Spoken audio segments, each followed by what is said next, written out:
आता महाराष्ट्रासाठी एक अभिमानास्पद बातमी, आनंदाची बातमी आहे। अवयव दानामध्ये महाराष्ट्राला बेस्ट परफॉर्मिंग स्टेट हा पुरस्कार मिळालाय। मोदींनी मन की बातमध्ये अंगदानाचा उत्सव साजरा करण्याचं आवाहन केलं होतं, त्याला महाराष्ट्र राज्यातून भरघोस प्रतिसाद मिळालाय। महाराष्ट्रानं 1 ऑगस्ट रोजी महाअवयवदान अभियान घेतलं होतं।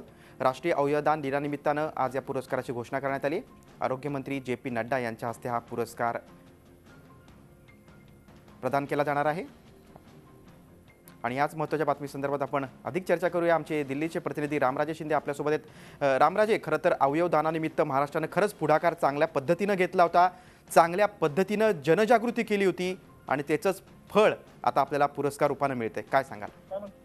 बिलकुल, मन की बात मध्ये पंतप्रधान नरेंद्र मोदी यांनी अवयवदान करावं अशा प्रकारचं आवाहन केलं होतं आणि त्याला आता त्याचा जो पुरावा मानता येईल किंवा महाराष्ट्र सरकारने यामध्ये अवयवदानामध्ये जे काम केलेलं आहे तर त्याला शाबासकी म्हणून आता महाराष्ट्र सरकारला बक्षीस मिळालेलं आहे आणि हा पुरस्कार देण्यात आलेला आहे।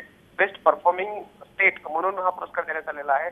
महाराष्ट्रामध्ये एक अभियान घेण्यात आलं होतं आणि या अभियानामार्फत महाराष्ट्राने अनेक अशा प्रकारचे अवयवदानाचे कार्यक्रम केलेले आहेत आणि त्याचंच कौतुक कुठेतरी आज करताना केंद्र सरकारने केलेलं आपल्याला दिसून येते।